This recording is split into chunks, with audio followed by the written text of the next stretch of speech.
So we've talked about leadership and we've talked about coaching. And so my next curious question is about the intersection of the two, because I know sometimes you help leaders to be more coach-like. What are some of the coaching behaviors that can be most helpful for leaders to adopt? Good one. First thing I always say is if the leader wants to give feedback to someone on their team, ask for permission. Actually ask for permission and say, hey, whoever this person is, I have some feedback for you on this situation. Would you be open to having this type of conversation with me?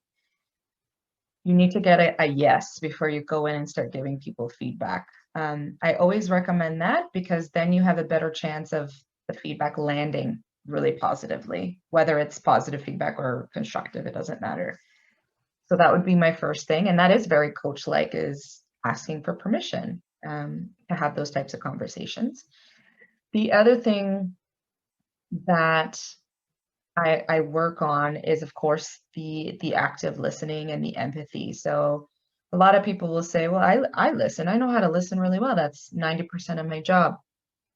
And then when I'm coaching or I'm witnessing them either in a training or facilitation, I can then see where they're at in terms of listening, right? It's obviously more obvious to me. So it's really then about working with that person and saying, what are you really hearing?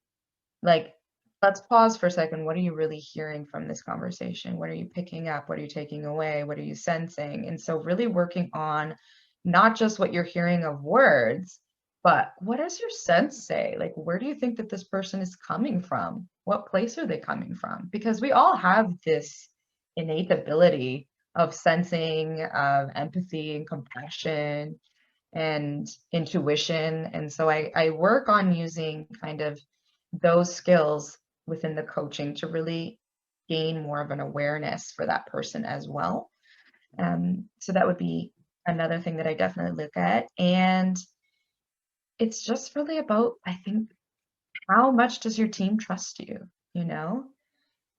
Because sometimes leaders will feel like, you know, their members on their team are not happy with them for whatever reason, whether it's they got a 360 feedback review and there was some comments or feedback included in there, or they have a sense that there's conflict or resistance within the team. So it's really about, how do you build trust now? How do you bridge that gap with people on your team so that there's autonomy, empowerment, and better decision making within that team? That's what I look at, those three things. And how so all of this wisdom that you've gained from becoming a facilitator and a coach and helping people to be better leaders, how has that changed your life? It's a good one. Yeah, I love that question. Oh, I mean, I think everything that I'm speaking to is kind of the stuff that I worked on first, right? So, and how it's evolved with me is in so many different ways. Like I see people differently. I see people, I'm more discerning now with people, whereas before, you know, maybe prior to, let's say, 2016, for example, I don't think I never knew, like, is this person a right fit? Is it not? Like, I didn't know, like, I had no clue.